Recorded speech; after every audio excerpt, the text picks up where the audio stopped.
এখন থেকে সম্পত্তি ভাগাভাগি নিয়ে আপনাদের আর কোনো চিন্তা থাকবে, কোনো ঝামেলা নেই। এখন আপনাকে আর কোনো উকিল মুক্তার, কোনো মেম্বার চেয়ারম্যানের কাছে যেতে হবে না সম্পত্তি ভাগাভাগি করার জন্য। যদি আপনার হাতে একটি স্মার্টফোন থাকে, শুধু এই স্মার্টফোনের মাধ্যমে জাস্ট একটা ক্লিকে আপনি আপনার সম্পত্তির বন্টন খুব সহজেই করতে পারবেন, একবারে নির্ভুল ও নিখুঁতভাবে। কি সম্পত্তি আপনি এখানেই ভাগ বটরা করতে পারবেন। যত ধরনের সম্পদ আছে, জমি, স্বর্ণ, রূপা, নগদ মুদ্রা, সব কিছু আপনারা নির্ভুলভাবে ভাগ বটরা করতে পারবেন। ভিডিওটি শেয়ার করে রাখুন, আপনার টাইমলাইনে রাখুন, যাতে পরবর্তীতে আপনাদের কাজে লাগে, এবং ব্যাপকভাবে শেয়ার করে দেন যাতে সকলে ভাগ বটরা সঠিকভাবে করতে পারে। সঠিকভাবে নির্ভুল ভাগ বটরা করার জন্য শুরুতে আমার এই অ্যাপস সম্পর্কে ধারণা থাকতে হবে।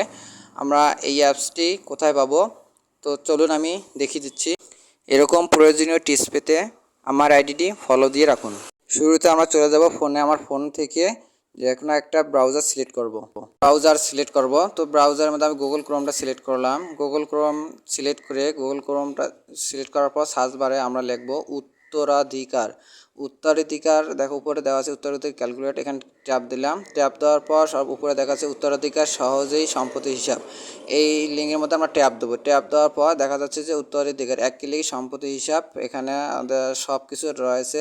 স্বামী, স্ত্রী, পুত্র, মৃত্যু পুত্র, কন্যা, মৃত্যু কন্যা, সবার ঠিক আছে। আমরা সাপোজ এখানে পুত্র দিই, এক লোক যদি পুত্র সন্তান থাকে আর কন্যা সন্তান থাকে, এবং কয়টা পুত্র সন্তান কয়টা কন্যা সন্তান আছে সেটা ক্লিক দেবো। সাপোজ ধরলে আমরা তিনটে পুত্র সন্তান আছে, কন্যা আছে 2 জন, তো তিনটে পুত্র সন্তান আর 2টা কন্যা সন্তান আছে। তারপর আমরা সম্পত্তি বিবরণ দেব। সাপোজ জমি আছে 300% জমি আছে, আর স্বর্ণ আছে 2 ভরি স্বর্ণ আছে, আবার রূপো আছে 5 ভরি, আর মুদ্রা মানে নগদ মুদ্রা যেটা বলা হয় বাড়ির টাকা, নগদ মুদ্রা আছে 1 লক্ষ। তো এরকম এগুলো দিলাম। বিবরণ দেওয়ার পর যদি আমরা এই যে ফলাফলে ট্যাপ দেই, ফলাফলে ট্যাপ দেওয়ার পর আমরা নিচে বিবরণ পাবো, যে সম্পত্তি, স্বর্ণ, রূপা সব কিছুর বিবরণ পাবো। এই যে এখানে দেখা যাচ্ছে প্রথমে আছে জমির শতাংশ, তার জমির শতাংশ আছে, তারপর আছে স্বর্ণ কয় ভরি, তারপর রূপা, তারপর মুদ্রা আছে। তো এগুলো আমরা দেখব যে কে কতটুকু পাইলো। এখানে দেখো যে জমি পায় 1 লক্ষ টাকার 25,000 করে পায় ছেলে, মেয়ে পায় অর্ধেক।